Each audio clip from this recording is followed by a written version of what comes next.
Gibraltar, un film de 1938 de Fedor Ozep, avec dans les rôles principaux Viviane Romance, Roger Duchesne, Éric von Stroheim, Georges Flamand, André Rohan, Henri Crémieux. Le sujet.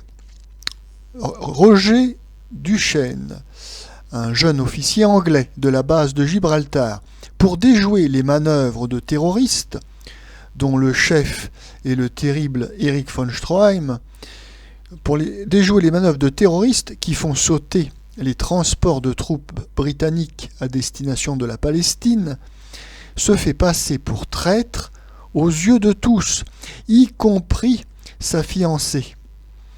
Roger Duchesne devient l'amant d'une danseuse, Viviane Romance, qui, ayant découvert son jeu, se sacrifie par amour pour lui. Après Veille d'armes en 1935 et puis Alerte en Méditerranée en 1938, ce film Gibraltar est déjà le troisième dont l'intrigue concerne la marine de guerre française en Méditerranée.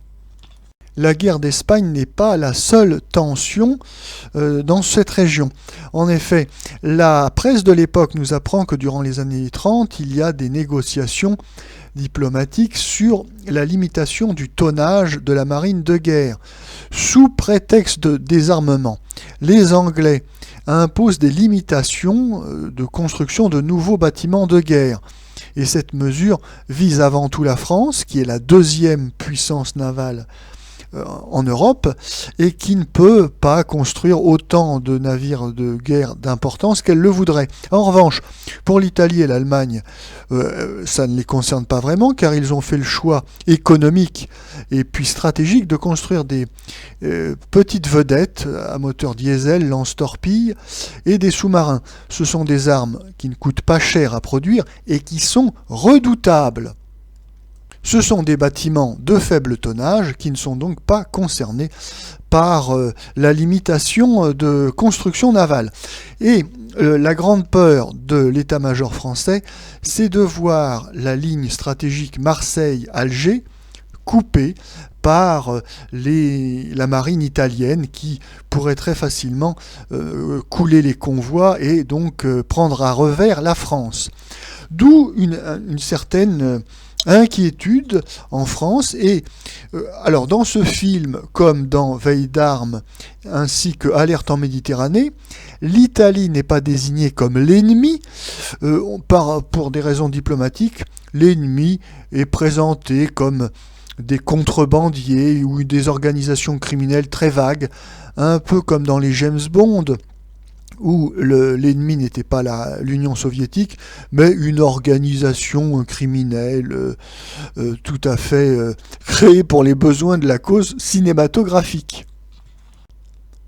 Mis à part cette invraisemblance de cette pseudo-organisation criminelle imaginaire, le scénario est très bien bâti et l'intrigue est bien menée.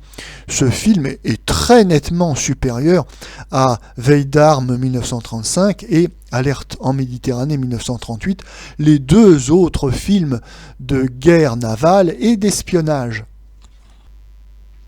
Et puis dans Gibraltar, nous avons la chance d'avoir Éric von Stroheim en chef terroriste particulièrement machiavélique et inquiétant, et d'avoir l'envoûtante Viviane Romance dans le rôle de la danseuse. Viviane Romance, toujours plus femme fatale que jamais.